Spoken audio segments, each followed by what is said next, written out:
many of you felt that seventh grade was the best time of your childhood? I mean, if you could go back in time and relive any year of your life, how many people would pick when I was 13 and in public junior high? That was the best time ever. Okay? Not many of you probably raised your hands. Why is that? Why is seventh grade so bad? Well, there's a simple reason for that. In seventh grade, children are mostly sociopaths. All right? Your conscience has not quite come online yet. Now, what do you mean by conscience? That's a good question. What makes up a human's conscience? Well, here's how it works. To start, your conscience is made up of the values that you've inherited from the people closest to you. Okay? That's where your original, what you call conscience 1.0, that's where conscience 1.0 comes from. Traditionally, it's been from your parents, your extended family, the people with the most to contribute to your development. Now, some things have happened to impair the development of that, and we'll get to that later, but just right now, keep in mind, phase one of the development of your conscience is inherited from listening to and watching your family. Okay? And today, that would include the influences around you, so school, entertainment, friends, those also play a role, in fact, a bigger role today than they have in the past, but let's just set that aside for now. Phase two. When you hit around 14, 15, an important part of your conscience kicks in, and that is your ability to see things from other people's perspective. All right? Now, there are two areas of the brain that are involved, the dorsolateral prefrontal cortex and the temporoparietal junction. Okay? Those two areas, when they develop, and what I mean by develop is myelination in the brain, goes from back to front. And so myelination is when you take those nerves that are stripped bare and you cover them with insulation called myelin. It's like putting the rubber on a wire, and when you put rubber, I'm trying to get a wire up here without pulling something out. It's not working out very well for me. Okay, here you go. All right, this is the power to my computer here. Okay, so yeah, it has rubber on it. That rubber allows the electrical signal to process efficiently and rapidly. Okay, well, same way with the brain. When you're a baby, you've got all these unmyelinated fibers, and so coordination isn't very good yet. And so your brain works much more efficiently when those unmyelinated fibers get myelinated. And that's the way it is for the whole brain. It starts in the occipital cortex, the vision areas, and moves forward. So that the last thing that gets done, the last thing that finishes, is the prefrontal cortex. And that occurs somewhere around 24, 25 years old. Okay, so it goes from back to front. So anyway, the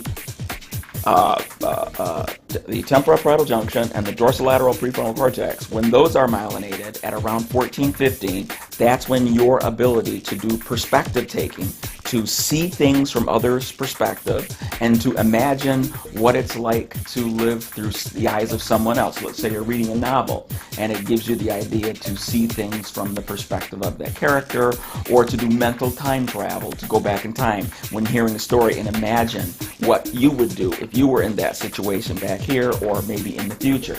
These things start to solidify at 14, 15 years old.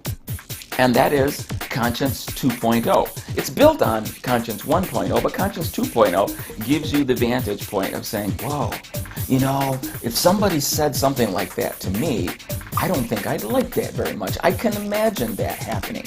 I can see that if I were in your shoes, I might do the same things. And so that kind of gets you out of your own head and allows you to do intellectual empathy. Okay? Now, Conscience 3.0, the final version, okay?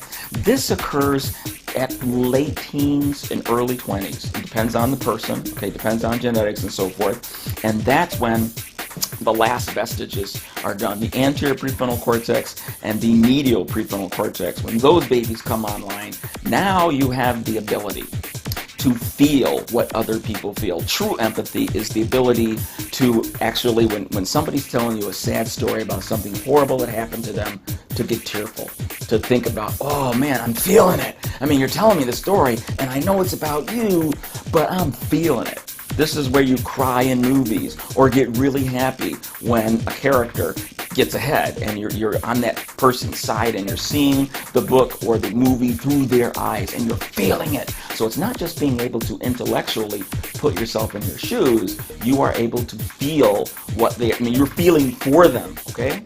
So step one, intellectually, what is right and wrong based on developmental forces and influences such as your family. Phase two, the ability to do perspective taking to intellectually put yourself in other people's shoes.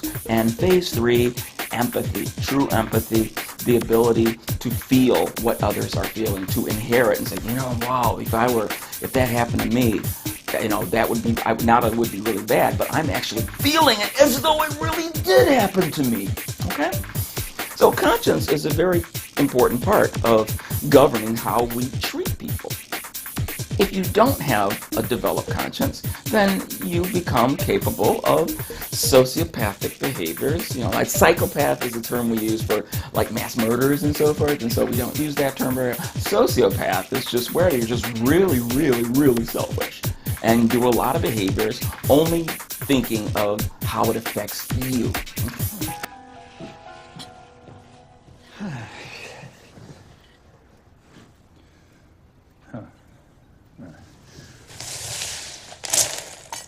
She won't care.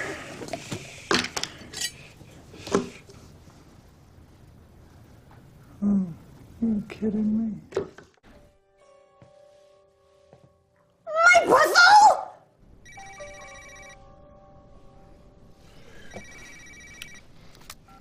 Yellow. You, what? You puzzle. No, I didn't. Oh, sweetheart, calm down. Stan's daughter. Actually, calm down. I'm pretty sure I know what happened.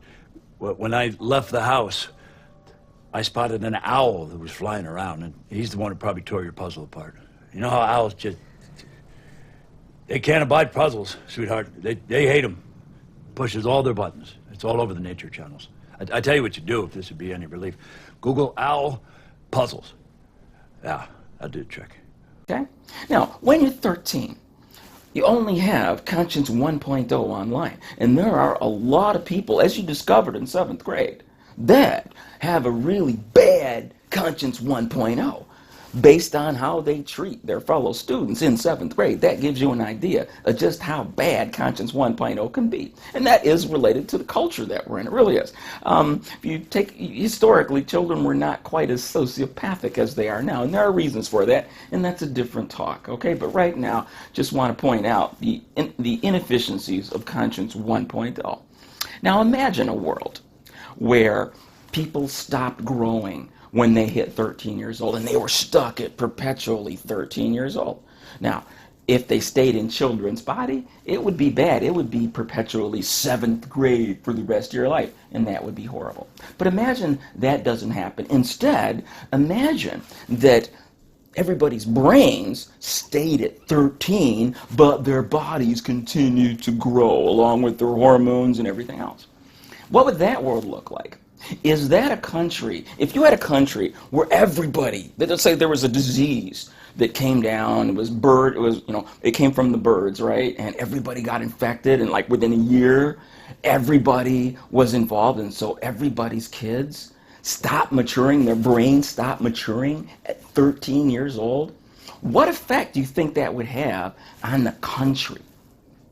Think about that for a minute. Imagine, what would that look like if everybody walked around and their brains stopped maturing at 13? Would that be a pleasant place to live? So at 13, all you've got is Conscience 1.0.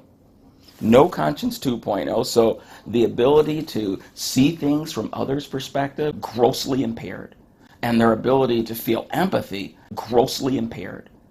What would you expect from that culture? We're about to find out.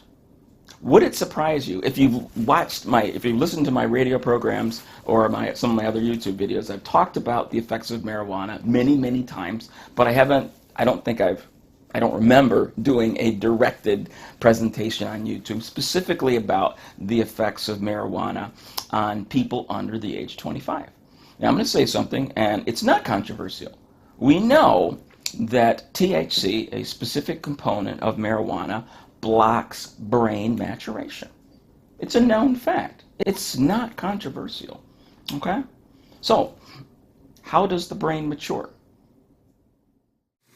Prenatally, the endocannabinoid system is involved in neural stem cell survival, proliferation, and migration of immature neurons.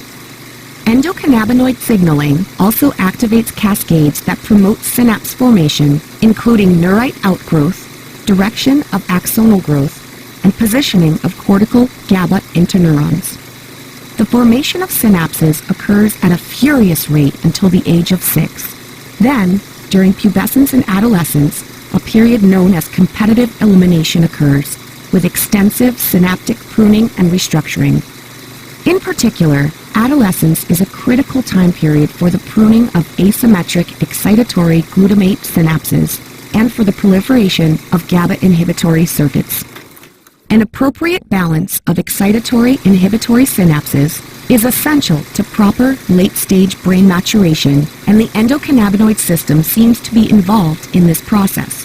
Specifically, the endocannabinoid system regulates the inhibition of glutamate neurotransmission, which is important for synaptic pruning, influences the positioning of GABA interneurons, and is involved in white matter development. In fact, there is evidence for a correlation between CD1 receptor density in a certain brain region and its particular critical period. The video that you just saw mentioned something called critical periods. In order to understand brain development that occurs through adolescence, you really need to understand what the term critical period means. Well, let me give you some examples. It's easier to give an example than to give a textbook definition of what critical period means. So, example number 1. When a baby mammal comes into the world, whether it's a baby horse or a baby cat or a baby dog or a baby human, those first few days are very important for the development of the visual tract, for the brain's ability to perceive visual information. It's very important that light be available. So, after birth, for those first few weeks, that is the critical period for the development of the visual system. If you were to take a puppy, a brand new baby puppy, and it's kind of a redundant baby puppy, I get it. Anyway, if you take a puppy right after birth and you blindfold it and you leave the blindfold on for like 3 weeks, what happens? When you remove the blindfold, that puppy will be blind for life. The visual cortex will fail to development. Why? Because the critical period, those first few weeks, were extremely important, and that light from coming in through the eyes was an essential factor in promoting the finishing of the visual cortex. So in order for those synapses to form properly so that you're able to turn visual stimuli into an image that your brain can see, the child or the baby absolutely requires visual stimuli. They need to be able to open their eyes and see things with their retinas in order for the visual cortex to proceed and mature and complete so that the baby can see for life. So the critical period is those first few weeks. Now, what if you were to take a baby cat, a kitten, and blindfolded it for a few weeks, and then you take the blindfold off and the kitten is blind? And you say, you know, that's terrible. I wish I hadn't done that. I don't want a blind cat. And so since light causes the visual pathway to complete, I'm going to take a really bright flashlight and shine it in the kitten's eyes for like 2 hours every day for the next 4 months. And that will force the visual cortex to complete like it's supposed to. It's too late. It won't work. No matter how bright your light is, you miss the critical period. The critical period was those first few weeks right after birth. And you missed it. Because you've missed it, no amount of light that you can give the kitten, no amount of light is going to overcome the damage that you've done because you missed the critical period. Eyeballs that are able to perceive light is absolutely necessary during the critical period in order for the visual pathway to complete and give you the gift of sight. Okay? In the same way, you might be aware of this, but ducks and geese, when they come out of their eggs, when they initially hatch, mother recognition occurs again during those first few hours to days. So when that goose comes out of the egg, the first being that is available, that is there, living and breathing, they're going to imprint on that being as mother. Now, whether that mother is a mother goose or a mother chicken or a mother human, that's going to be mother from now on. Okay? And so you'll see if it's a human and those geese have come out of their eggs and there you were in all your glory, they think you're mom now, and they'll follow you around like your mom. You have become their mother by virtue of the fact that you were there as an authority figure during the critical period. All right? Now, what if, again, you decide, you know what, I would like to have pet geese. I want them to follow me around like their mom. And you go up to a full-grown goose and say, here I am, follow me. Get close to them. Get closer to them.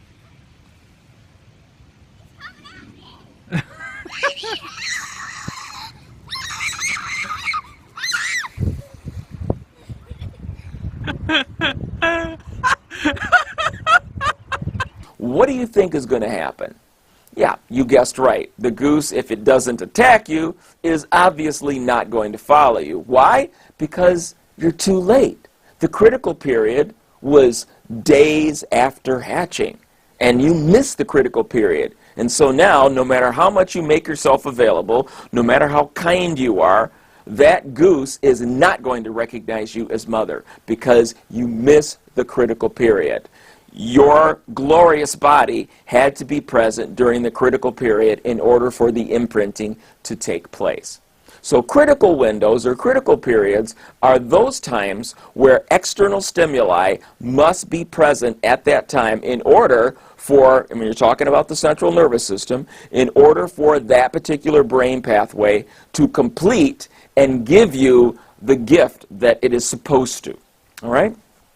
Now, we're talking about neurodevelopment, and there's two big phases to neurodevelopment. You have the neurodevelopment phases that occur shortly after birth and in utero and all the things that have to occur in order for the child's brain to mature and give rise to a normal brain.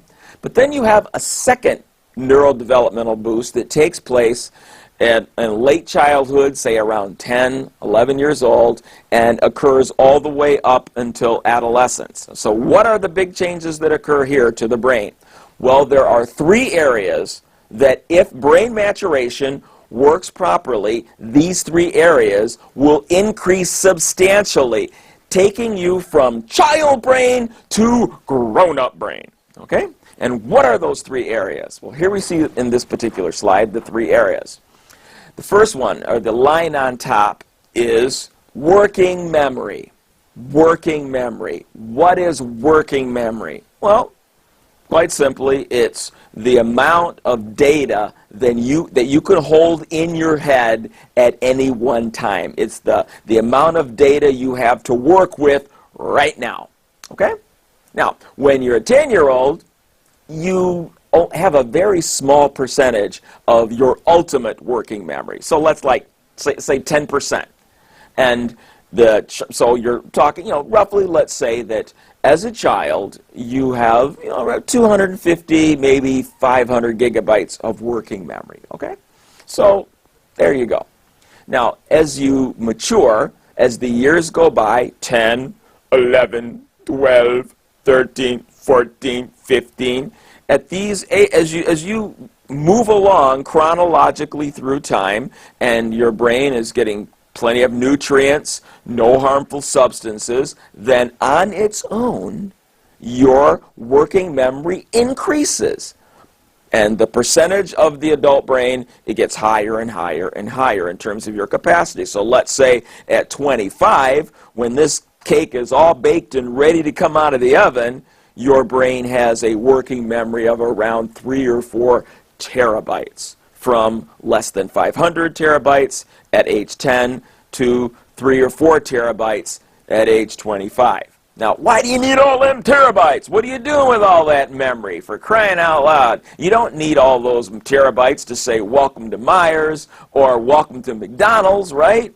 Well, if you have a more detailed, involved job that requires mental manipulation, such as what you see with skilled trades, being electrician, a welder, operating heavy machinery, elevator repair, mason worker. I mean, there are lots of skilled labor jobs that, while they might not require a college education, they certainly required a really good working memory in order to do the jobs right. Okay? That's what working memory is important for. You go from child brain to adult brain, and adult brain gives you the ability to build pyramids. All right? That's really important in the development of the brain. So it takes place. The maturational process that gives you that working memory is between the ages of 10 and 25. Now, there are some people that complete most of the process early, and by 20, I mean, they've got it made. They're ready for these skilled labor jobs, and some people take a little longer. But altogether, for most people, by 25, you've maxed out. Okay, so working memory, number 1. Number 2 is motivation. Motivation. And I'm not listing these in any particular order because they're all important. Now, what is motivation? Motivation is your ability to say, you know what? I am motivated to do something right now for the benefit of my future. I'm going to make some sacrifices in my immediate future so that I can have benefits in my long-term future. So I am motivated to do something for a better life much later. So that means that I'm going to make choices like pursue a career, get involved in a painful training program that doesn't pay very much, so that ultimately I can get a job that pays a lot more. And so you take on training programs, you go to college, you do things like that. When you're 17, 18 years old, you start to think about that. You're motivated to make sacrifices so that you can get out of your parents' house and live on your own and have nice things. Maybe get married, have some kids, have a white picket fence, whatever, but you realize that for the lifestyle that you want, it's going to require a job that demands training, and you want to be ready for that. And so when you're 17, 18 years old, you make those sacrifices. Yeah, you go to college or you enroll in apprenticeships so that you can get the skills needed to have a better, more productive life later. Now, when you're 10 years old, how much motivation do you have? Well, think about it. Does a 10-year-old prepare for junior high? Do they sit around thinking, oh, you know, when I'm in 6th grade, I need to get ready. I'm only in 5th grade right now, and what do I need to prepare for this? I'm thinking about this every day. What do I have to do to make sure I'm going to be ready for 12 years old? You know, 10-year-olds don't worry about that stuff. They're thinking about right now. They're not motivated to make sacrifices for the future. It's all about now, immediate gratification. And it's the parents at this age that have to coax the kids to do things for their future. But the kids, yeah, you want to go to school? Do I want to? Really? You're giving me the choice? Forget that. I'm going to stay home, watch TV, and play video games. All right? Not a lot of motivation in children. But as they age and they have adequate nutrition, a stable, psychologically stable family setting, and not exposed to toxic substances that affect the brain, that motivation will improve all by itself as it matures, okay? And the last one, well, I mentioned, remember we just got there talking about working memory and then motivation. And the last big thing to mature is affective regulation, also called mood regulation. When you are a child and something bothers you a lot, when something makes you sad, you can't help yourself. You break down, you have a hissy fit, you cry, you get really angry and throw things and break things sometimes, all right? That's called affective dysregulation. Your emotional brain is really upset and you act out. You don't think about the consequences. You don't worry about who's looking at you. You just need to express your distress, right? But as you get older, your logical brain starts to kick in, and a good, solid, logical brain that's mature will exert influence over the emotional brain. And when your emotional brain overreacts to something, your logical brain does threat assessment on whatever it is that was bothering you and says, you know what? This isn't worth freaking out about. This is not a 10 out of 10 trauma. This is a 1 out of 10 because I can solve this problem by utilizing my time more wisely, by diverting some resources in this area, talking to a few people.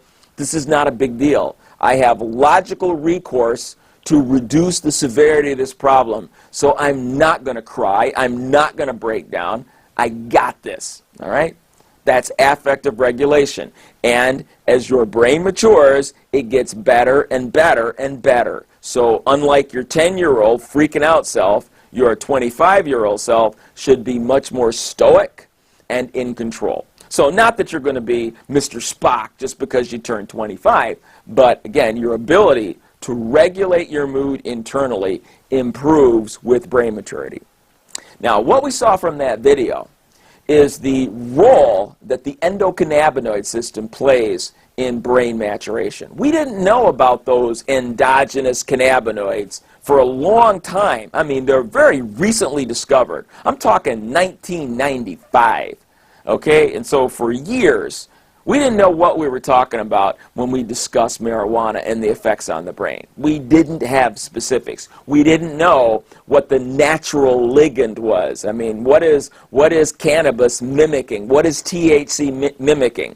Well, two chemicals that are natural. They're produced by the hypothalamus. One is anandamide, and the other is 2-arachidonylglycerol. These are substances produced by your brain, produced by the hypothalamus, and they're involved in many systems. And they were mentioned in that video that we just saw, such as the reward system, the food reward system, immunity. It plays a lot of roles, okay?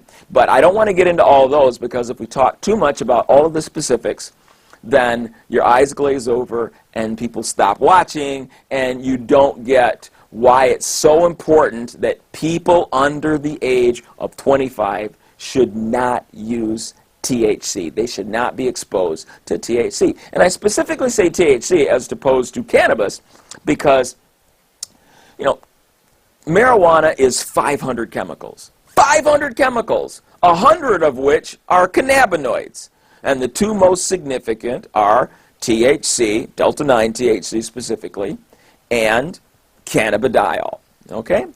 I have no problems with cannabidiol. I've said that in my radio broadcast, and I'll say it over and over again. I have not seen any evidence that cannabidiol is bad for you. In fact, it has many positive things. I think clinically there are going to be a lot of uses for it, and I support the use of cannabidiol. THC, on the other hand, not a fan. Yeah, it's pretty toxic. Even if you're not 25 or under, you smoke, a blunt a day or more, you lose about 1% of your hippocampus and amygdala per year. Now, that doesn't sound like much if you've only been smoking weed for a year. But if you've been smoking it for 10 years, you've lost 10% of your memory-forming capabilities. If you've been smoking it for 20 years, you've lost 20% of your memory-forming capabilities, okay? So, yeah, it's toxic no matter how old you are. THC is toxic, and CBD protects you from some of that toxic effect. The marijuana that's out there today is like, instead of a 3-to-1 ratio of THC to cannabidiol, it's like 80-to-1. And if you're smoking the skunk stuff, the really strong marijuana, the strong THC, it's like 95-to-1. And if you're vaping pure THC, well, what do you think? It's pure THC. There is no cannabidiol, no protection, and you have all the toxicity of THC and none of the stuff that mitigates the severity of that toxicity. Okay? So it's not safe. It is not natural. What you have is essentially genetically modified, and it does not appear in nature. And now it does, now because it's specifically designed to be that way, okay? Because people like the high. So it isn't natural. It isn't natural at all. So what happens if you're between the ages of 10 and 25 years old and you smoke a joint? How long is that THC floating around in your brain, impairing the maturation of your brain? About a month. It's an oil. Doesn't go away. It hangs out for about a month. So for that month, the maturation that would have taken place doesn't. So what I'm saying is that if you're a youngster and you're smoking marijuana even once or twice a month, you are blocking brain maturation for that month. Okay? Now, there's actually a study going on right now to validate this. That basically is based on animal models and what we know about the pathology that's involved with THC exposure. I mean, that's what we're observing, and that's what's logical. There's a study in play right now that won't be finished until 2025, done to confirm that very thing. But that in all likelihood, that is the case. So let's say you have somebody who's been smoking marijuana since they were 12 or 13 years old, and now they're 21. And now let's say they realize, oh no, man, this stuff's bad for my brain. I don't want to have poor working memory. I don't want to have poor motivation. I don't want to have bad mood regulation so that I'm freaking out and getting angry all the time and feeling extra sad. I want to stop that right now, so I'm giving it up. And you're 21 years old. Do you get that back? The answer is no. It's this age between 10 and 25 is a critical period. And it's like wearing a blindfold. During a critical period, you're going to be blind. And we're not talking about blindness in this neurodevelopmental thing. We are talking about lack of maturation. So your working memory, your motivation, and your mood regulation are that. If you started at 13, you're still 13 when you're 20, 21 years old. And you're still 13 when you're 31. Your brain is still 13 when you're 41. That's it. You missed the window. You're done. It's a critical period thing. And cannabis, THC, blocks brain maturation. Don't you ever wonder why, when you have these guys who've been smoking weed since they were in their early teens, and they're living in their mom's basement, and they're not even bothered by it, okay? They're like perfectly happy to stay down there, to watch cartoons, and play video games, get little odd jobs here and there, but they have no motivation to move out. Didn't you ever wonder what's up with that? Why didn't that used to exist? I'm telling you that one of the big reasons for this is lack of brain maturation. You're dealing with somebody with a grown-up body and a brain that is only matured to the early teens and not beyond. And so even if they give it up, you can't get it back. So what am I saying? Making marijuana legal, which is what the states are doing now all over the place, the perception is, hey, it's good for you. We got all these medicinal purposes. Well, what you're doing is that the more legal you make it, the more accessible it becomes to children. The more the perception is that it's not only okay, it's good for you. And you're blocking brain maturation. We're already dealing with the crisis in this country regarding skilled labor. The baby boomers are dying off. And right now, they're holding the country together. We need people to build our buildings, to repair our roads, to build our bridges, to operate heavy machinery, and to fix our pipes. Okay, we need doctors and all that kind of stuff too. But in order to do skilled labor jobs, the jobs that hold this country together and create an economy, in order to do that, people need working memory. Not child working memory, but grown-up working memory. And if the greater the percentage of the population that is using marijuana during these critical periods, the less likely that we are going to have adequate population to fill these skilled labor jobs. So if you ever seen the movie Idiocracy and you look at that future where people get dumber and dumber, the premise of the movie takes place, I mean, the setting of the movie is 500 years in the future, and you look out and, you know, all the buildings are put together in a crap way, things are leaning, the roads are in horrible shape, and there's garbage everywhere. Where's your tattoo? Why come you don't have a tattoo? God. You're not understandable, are you? Oh my God. Right, that's a kind of a joke, and I don't think that that's what we're looking at. I mean, I think that we're in some trouble with that many people using marijuana, and it's having its effects on poor brain maturation for a lot of people. So we're in trouble. But my concern is that we are going to require a lot of immigrants to come over here and take our skilled labor jobs while our population, our native population, our children become second-class citizens because they're going to be the poor. The Native Americans are going to be the poor people of the future because they're not going to be able to engage in jobs that have decent paychecks because they lack brain maturation, secondary to the toxic effects of cannabis when it's used before the age of 25.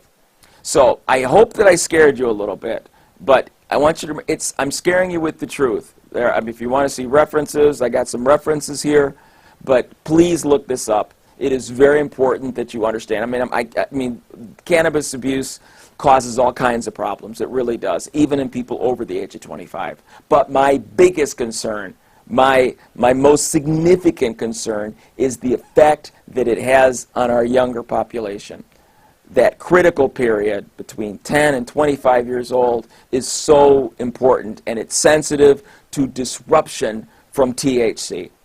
So if you're having that discussion with your children or your grandchildren, I hope I've given you some ammunition to say no, to say this is why, to say, look, this is going to cost you. I mean, it's going to cost you literally millions of dollars in lost income. That's the difference between a job that says, welcome to McDonald's, and a job that is skilled. Okay? That's millions of dollars in income. That's lost income, lost autonomy, lost satisfaction with your life, less fulfillment in your life, and more depression, anxiety, irritability, and distress. That's the difference here. So keep this in mind. I hope that it helps. Thank you for watching. Where's your tattoo? Why come you don't have a tattoo? God. You're not understandable, are you?